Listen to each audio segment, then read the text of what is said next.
Bismillah, Assalamualaikum warahmatullahi wabarakatuh. Apa kabar anak-anak kelas 1 yang solih dan solihah? Semoga kalian semua dalam keadaan sehat dan selalu dalam lindungan Allah. Begitu juga dengan keluarga kalian. Amin. Baik, hari ini kita akan belajar di tema 4, subtema 3, pembelajaran 5 dan 6.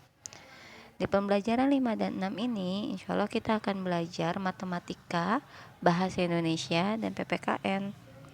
Kalian bisa lihat di buku tema 4 di halaman 111. Di sana terdapat sebuah teks tentang pengukuran panjang tidak baku. Ya. Di sini Bu Guru bacakan, tetapi tidak Bu Guru tampilkan di layar ya. Baik. Titus mengunjungi rumah Beni. Beni adalah sepupu Titus. Titus dan Beni sama-sama gemar menggambar. Mereka sedang menggambar bersama. Titus menggambar pemandangan pantai. Ia menggambar menggunakan krayon. Adapun Beni menggambar foto keluarganya. Ia lebih suka menggambar menggunakan pensil warna. Beni juga sering mengajari Titus menggambar menggunakan pensil warna. Kita buka di halaman 112. Titus dan Beni menggambar menggunakan pensil. Mereka ingin mengukur panjang pensil yang akan digunakan. Titus mengukur menggunakan cotton bud. Pertama, Titus mendekatkan cotton bud ke samping pensil. Kemudian, ia menghitung banyaknya cotton bud yang digunakan. Beni mengukur pensil menggunakan batang korek api. Cara mengukurnya hampir sama seperti menggunakan cotton bud. Batang korek api didekatkan ke samping pensil. Kemudian, menghitung banyaknya batang korek api yang digunakan. Nah, selain kertas, selain pensil, mereka juga mengukur kertas, penghapus, dan kuas gambar. Beni dan Titus menghitung banyaknya cotton bud dan batang korek api. Ternyata hasil pengukurannya berbeda antara pensil dengan kertas, penghapus, dan kuas gambar. Ya, jadi untuk pengetahuan kalian, kemarin kita belajar pengukuran panjang tidak baku menggunakan jengkal, langkah, depa, dan hasta, dan lain sebagainya. Nah, di pembelajaran 5 dan 6 ini, kita mulai memakai alat ya. Alat yang digunakan di sini yaitu menggunakan cotton bud dan pensil. Nah, jadi selain depa, jengkal, langkah, dan hasta, cotton bud, korek api juga bisa digunakan untuk pengukuran panjang tidak baku. Ya, nanti berapa yang sudah terpakai mengukur tadi seperti Titus. Mengukur pensil memakai cotton bud. Berapa cotton bud yang sudah terpakai untuk mengukur pensil? Dan sedangkan Beni mengukur pensilnya menggunakan batang korek api. Di situ yang dihitung berapa korek api yang sudah digunakan untuk mengukur pensil tersebut. Baik, kita lanjutkan. Ya, jadi setelah tadi kita membaca teks di halaman 111 dan 112, dan kalian sudah mengetahui alat ukur tidak baku, alat ukur panjang tidak baku selain depa, jengkal, dan hasta, yaitu cotton bud dan korek api. Tugasnya itu yang di halaman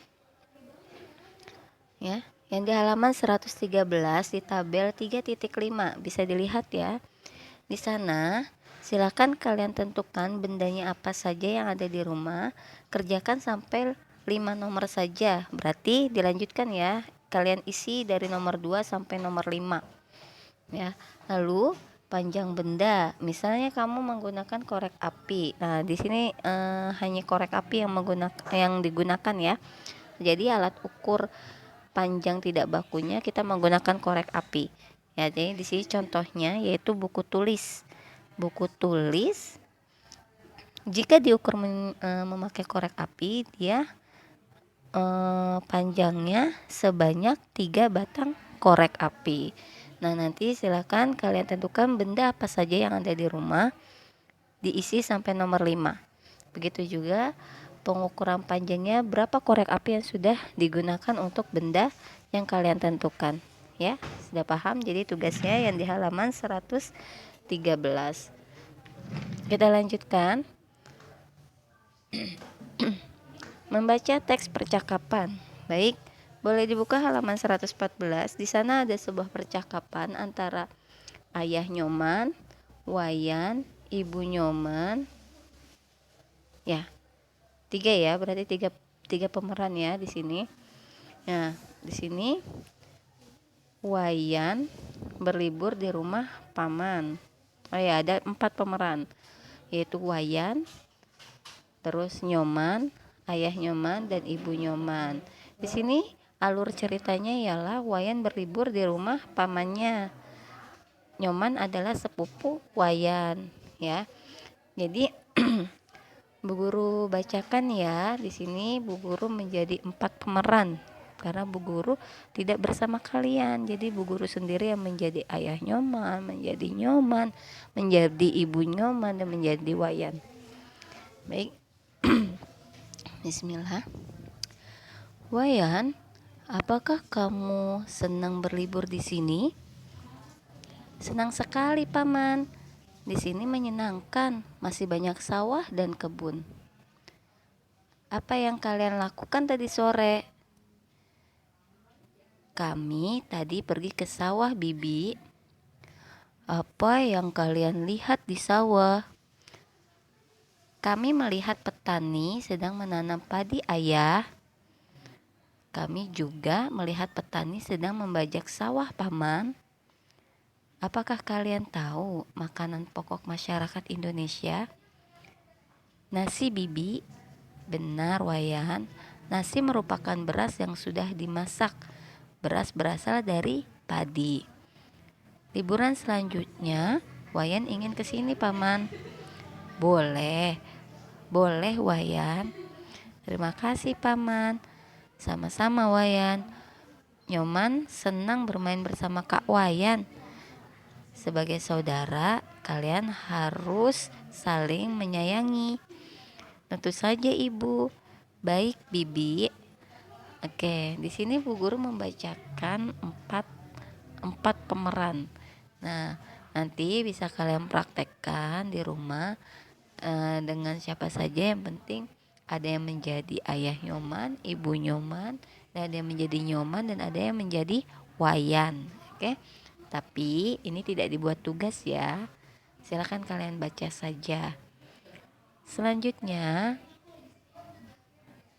kita akan belajar tentang matematika lagi, yaitu membandingkan tinggi dan pendek. Maaf, di sini botolnya sudah terlihat ya. Di sini ada lemari, ada botol ya, lalu ada meja, dan terakhir ada kursi. Coba membandingkan tinggi, mana yang paling tinggi di antara 4 benda ini? Jika ada kata lemari, titik-titik, kursi, berarti yang harus dilengkapi bagaimana? Lemari lebih tinggi dari kursi ya.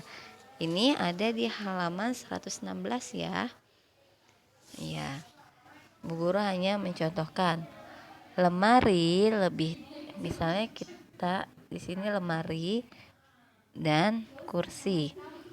Lemari lebih titik-titik dari kursi. Lebih apa? Lemari dengan kursi itu lebih apa?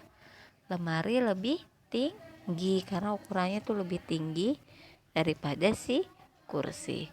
Lalu kita bikin lagi nih, Bu Guru bikin contoh. Sekarang meja dengan mana ya? Dengan lemari ya. Meja lebih titik-titik dari lemari. Berarti apa yang harus dilengkapi? Tinggi atau pendek? Ya, pintar. Meja lebih pendek dari lemari. Pintar. Bu Guru kasih contoh yang ketiga. Ada tempat minum. Oh ya, kita mulaiin dulu deh. Ada meja dengan botol minum. Bagaimana cara bikin kalimat perbandingannya? Meja lebih titik-titik dari botol minum. Apa yang harus dilengkapi? Tinggi atau pendek? Ya, pintar. Meja lebih tinggi dari botol minum. Ya, pintar. Nah, di sini di halaman 116 kamu bisa lihat ya, ada gambar keluarga ayah, ibu, Santi, Anton dan Rasti. Dan di sini juga ada gambar lemari, meja, kursi dan botol minum. Nah, setelah kalian amati gambar-gambar di atas ini, lalu silakan kalian kerjakan ya di Ayo Berlatih. Silakan kalian isi nomor 1 sampai nomor 10. Bu Guru contohkan nomor 1. Ayah merupakan yang titik-titik dalam keluarga. Yang apa? Yang ya nanti diisi deh. Ayah merupakan yang apa? Yang tertinggi, yang tinggi dalam keluarga, karena kita sedang belajar tinggi dan pendek ya. Ayah merupakan yang tinggi dalam keluarga, yang paling tinggi dalam keluarga. Kita bisa lihat. Nah, contohnya terus nomor 2-nya apa nih? Ibu lebih titik-titik daripada Santi. Nah, nanti silakan kalian isi. Ibu lebih apa nih dari Santi? Santi yang mana? Oh, yang ini. Lebih apa ya? Kalian isinya hanya lebih tinggi atau lebih pendek. Itu aja ya. Karena kita sedang belajar membandingkan tinggi dan pendek seperti itu. Oke, sudah paham? Baik, jika sudah paham nanti silakan kerjakan di halaman 116 dan yang tadi di halaman berapa? Di halaman dan tadi kerjakan di halaman, maaf Bu Guru. Ya, di halaman 113 ya. Kerjakan halaman 113 dan 116. Baik. Selanjutnya kita akan memahami kegiatan beribadah bersama keluarga. Nah, kita masuk ke pelajaran PPKN ya. Ya. Kegiatan beribadah ada kegiatan apa saja? Sholat berjamaah, sahur dan berbuka puasa bersama keluarga, belajar bersama keluarga, belajar mengaji, membaca Iqra ya, bersama ayah dan ibu ataupun kakak, dan makan bersama. Makan bersama juga termasuk kegiatan yang beribadah, kegiatan beribadah ya, membaca doa dulu sebelum makan. Nah, jika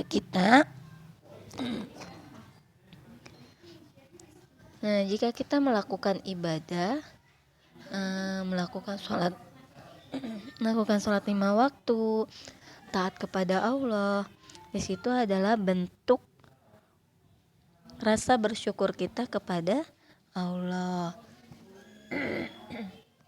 Jadi kita harus rajin beribadah. Kalau kita rajin beribadah berarti kita tandanya sudah bersyukur. Ya, bersyukur kepada Allah. Allah sudah memberikan nikmat kepada kita. Baik, sudah paham ya? Baik, kalau sudah paham, sekian dari Bu Guru. Jazakumullah khair sudah menyimak video pembelajaran hari ini sampai selesai. Bu Guru ucapkan Bu Guru mohon maaf apabila ada salah-salah kata dalam menjelaskan materi hari ini ataupun dalam penulisannya ada kesalahan. Bu Guru mohon maaf dengan sebesar-besarnya. Baik, kita akhiri dengan membaca hamdalah.